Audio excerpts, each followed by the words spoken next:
Good morning guys, কেমন আছেন? আশা করি সবাই ভালো আছেন। আপনি বোধহয় আমি ভালো আছি।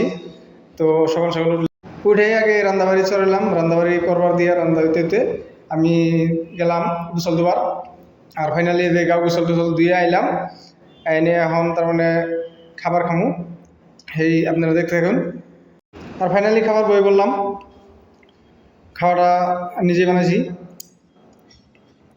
সেই স্বাদ, একবারে সেই স্বাদ নিজে বানাই খেলে তার মজাই আলাদা। খাবার বললাম আর এভাবে খাইয়ে দেয়া বাইরে এলাম। এখন যেমন ডিউটিতে যেমন ডিউটি আছে আর কি। এই যে ফাইনালি ব্যাগ স্যাগ গুছিয়ে নিয়ে বাইরে এলাম, আপনারা দেখতে পাবেন। আর এই যে দরজাটা লকশপ করে বাইরে বললাম। আর এই বাজে যাইতাছি, দেখতে পারেন আপনারা। আমি ফাইনালি বাইরে বললাম, এই যে রাস্তা দিয়ে গেতেছি। গেতে গেতে আবার আমি নিজে তেল পুরি খেয়ে এলাম। এখন গাড়িরও খিদা রাখছে, গাড়ি আমার গেলো, গাড়ি আমার খিদা রাখছে। তো এখন পেট্রোল ভরে নিতেছি, একটু বেশি করে ভরে নিলাম।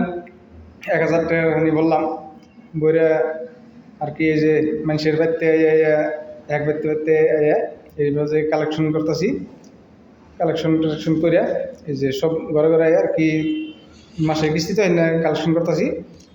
আর কালেকশন টালেকশন নিয়ে আমি বাইদ্য দিয়েছিল চা খাবার নিয়ে চাও খাইলাম, খাই দিয়ে আর ফাইনালি এই যে কালেকশন টালেকশন করে এখন আই করতেছি। আর এইটা এই জায়গাটা হইল নলবাড়ি মেডিকেল কলেজ। আপনারা দেখতে পাবেন এই জায়গাটা বহুত ভালো লাগে আর কি। আমিও আহি এই জায়গায় ফ্রি থাকলে এই জায়গায় ঘোরাঘুরি করি আর কি। তো আজকের মিনি ব্লগটা এই পর্যন্তই আসাল। যদি ভালো লাগে তাহলে কমেন্ট করে দিন, লাইক কমেন্ট করে জানাই দিন। তো আজকের মতন বাই বাই।